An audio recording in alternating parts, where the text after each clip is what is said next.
Micro economics में हमने अभी ये जो चैप्टर स्टार्ट किया है, इस चैप्टर में बताओ ज़रा, सबसे पहले हमने स्टार्ट कहाँ से लिया था?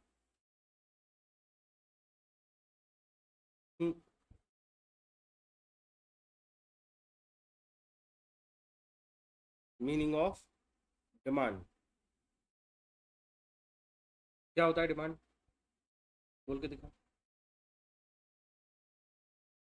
क्या होता है? कोई भी कोशिश करो।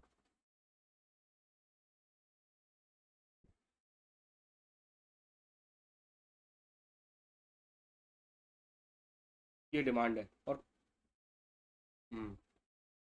At a possible price and given period of time. जल्दी से जाओ, बुक देखो और देखो ये डिमांड की डेफिनेशन है या क्वांटिटी डिमांडेड की डेफिनेशन है। सभी लोग देखो जरा, ये डिमांड देखो जरा, देख, हाँ देख के बात करना। डिमांड और क्वांटिटी डिमांडेड में क्या अंतर है?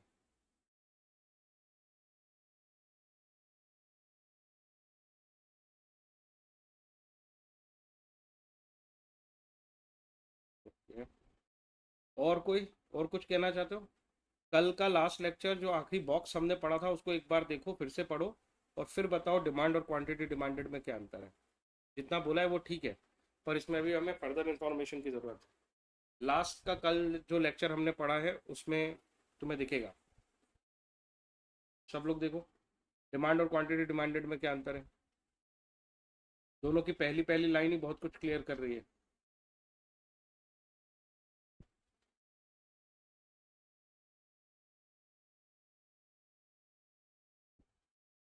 यस, मतलब जब हम ये देखते हैं ना, ये फैक्टर वाली जो बात है, इसको इससे रिलेट करता हूँ मैं, कि अगर जब हम ये देखते हैं कि मार्केट में प्राइस चेंज हुई है और उस प्राइस चेंज का उस पर्टिकुलर कमोडिटी पे क्या असर आया है, तो अगर मैं प्राइस की बात कर रहा हूँ तो मैं उसकी क्वांटिटी डिमांडेड बता दूंगा, मतलब मैं क्वांटिटी की टर्म्स में आंसर दे सकता हूँ। जबकि बाकी के फैक्टर्स जब इफेक्ट करते हैं किसी कमोडिटी की डिमांड पे, तो वो क्वांटिटी हम डिसाइड नहीं कर सकते, बस हम ये बता सकते हैं कि किस तरह से उसने इफेक्ट किया होगा, डायरेक्टली इफेक्ट किया होगा या इन्वर्सली इफेक्ट किया होगा। क्या मेरा ये स्टेटमेंट समझ में आ रहा है क्लियरली सबको?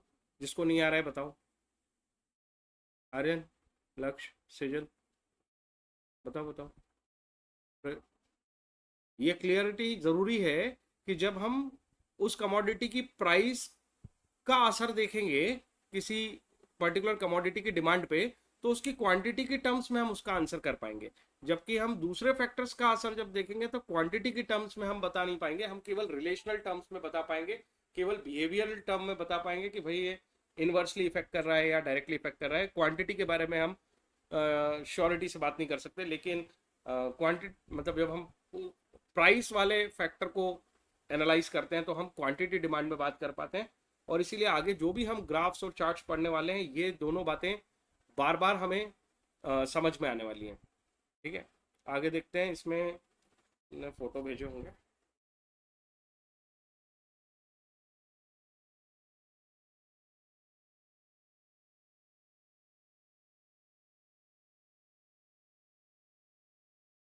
हम्म, कल हमने डिमांड फंक्शन पढ़ा था।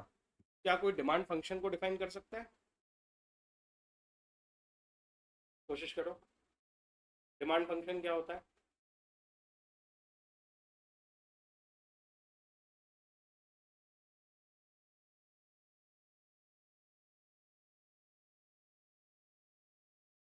उनके बीच का रिलेशन। दो कैटेगरी में हमने ये रिलेशन पढ़ा था, मतलब डिमांड फंक्शन हमने इंडिविजुअल कमोडिटी के लिए पढ़ा था और मार्केट एज अ होल के लिए पढ़ा था। करेक्ट? बोलो, सब एग्री? फिर हमने डिमांड शेड्यूल पढ़े थे। डिमांड शेड्यूल को कोई एक्सप्लेन कर सकता है? डिमांड शेड्यूल क्या होता है?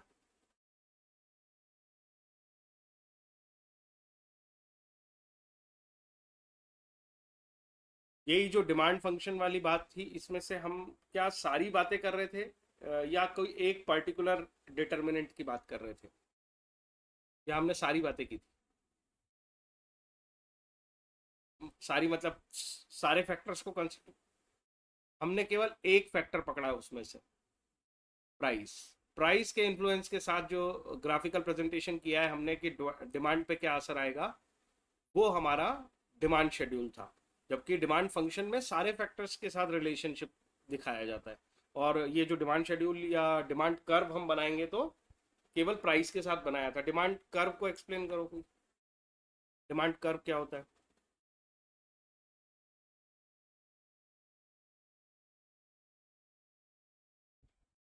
शेड जिसका शेड्यूल बनाया था, और शेड्यूल केवल प्राइस के साथ बनाया था, उसी का ग्राफिकल रिप्रेजेंटेशन। और इसको भी हमने दोनों कैटेगरी में पढ़ा था। दोनों कैटेगरी पढ़ने का मतलब था जिसमें हमने इंडिविजुअल डिमांड के साथ भी बना के देख लिया था और मार्केट डिमांड के साथ भी बना के देख लिया था।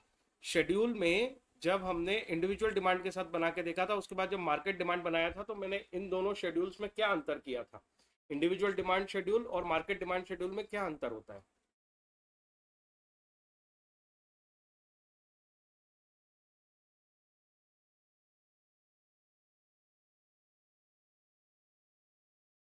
यस, इंडिविजुअल डिमांड शेड्यूल और मार्केट डिमांड शेड्यूल में क्या अंतर होता है? इंडिविजुअल डिमांड शेड्यूल में केवल एक कस्टमर के लिए, एक इंडिविजुअल पर्सन के लिए हम बात कर रहे होते हैं, जबकि मार्केट डिमांड शेड्यूल में हम उस मार्केट में प्रेजेंट हर इंडिविजुअल को एग्रीगेट करके जो डिमांड क्वांटिटी बनेगी उस कॉलम को मेंटेन करते हैं।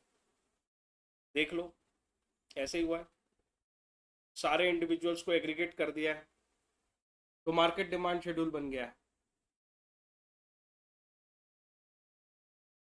हाँ या ना?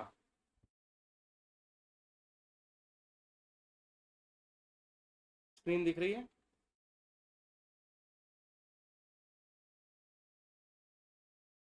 जरा इंडिविजुअल डिमांड शेड्यूल और मार्केट डिमांड शेड्यूल मैं लिख रहा हूँ उस पर, है ना, लिखा हुआ दिख रहा है? हाँ ठीक है, फिर मतलब स्क्रीन चल रही है। यहाँ पे आज जो हम कंसेप्ट पढ़ने वाले हैं वो ये है कि मार्केट डिमांड कर्व जो होता है वो ज़्यादा फ्लैटर होता है। एग्जाम में पूछने लायक क्वेश्चन है ये। अब अभी तक हमारा पूरा जो बेस था ना, वो ज़रूरी है कि अब जो एग्जाम में पूछे जाएंगे टॉपिक्स, उनको एक्सप्लेन करने के लिए उसकी ज़रूरत पड़ेगी। तो आज हम काफ़ी सारे एग्जाम क्वेश्चन कवर करने वाले हैं। तो ये पहला एग्जाम क्वेश्चन है, ये समझ लो। Market demand curve is flatter why, या फिर इंडिविजुअल डिमांड कर्व के कंपैरिजन में मार्केट डिमांड का जो कर्व होता है वो ज़्यादा फ्लैट दिखता है, ऐसा क्यों? ये सवाल पूछा जाएगा, वाई इट इज़ हैपनिंग। तो इन दोनों शेड्यूल्स को देखो एक बार, क्योंकि शेड्यूल का ही हमें ग्राफिकल प्रेजेंटेशन करना होता है तो हमारा डिमांड कर्व बन जाता है। यही डेफिनेशन थी, यही तुमने अभी बोली थी, और यही मैं फॉलो करूंगा। एक्स एक्सिस पे किसको रखना है, वाई एक्सिस पे किसको रखना है, बताओ।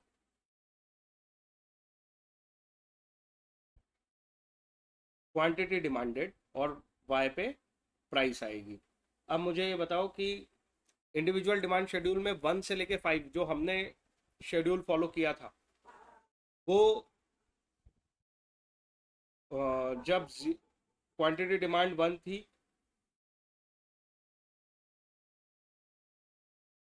तब प्राइस कितनी थी, 5 रुपीज। जब प्राइस फॉल होगी तो क्वांटिटी डिमांडेड बढ़ेगी। जब यहाँ पे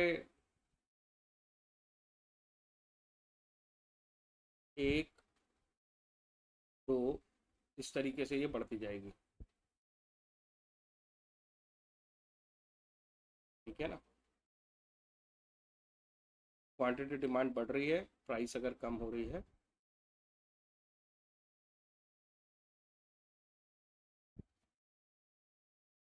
डेफिनेशन क्या थी इसकी, डिमांड कर्व की? डिमांड कर्व की डेफिनेशन क्या थी? लोकस। हाँ, हाँ।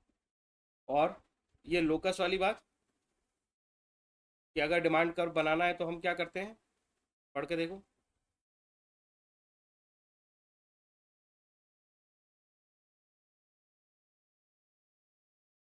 ये जितने कोऑर्डिनेट हमें मिले हैं इनके रिलेशनशिप वाले, उनका लोकस अगर क्रिएट कर दे तो डिमांड कर्व दिखेगा।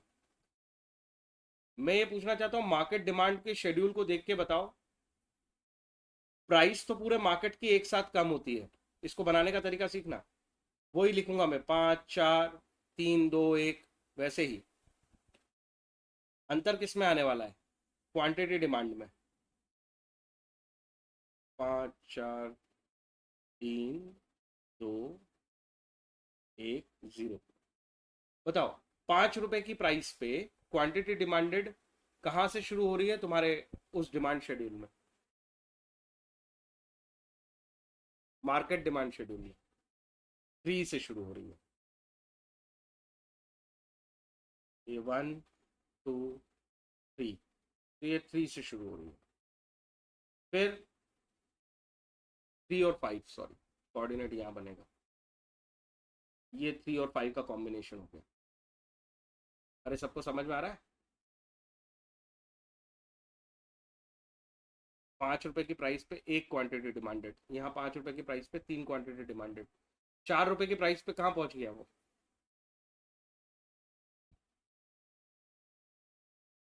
4 रुपए की प्राइस पे वो 5 पे पहुंच गया। तो तुम्हें समझ में आ रहा है ये दूर होता जा रहा है। अगर मैं इसके एंगल की बात करूं, तो ये ज़्यादा फ्लैट है market demand curve as compare to individual demand curve. Yes और नो? थोड़ा सा अगर मैं शॉर्ट करके दिखाऊं तो ये ऐसा दिखेगा और ये ऐसा दिखेगा। Oh shit.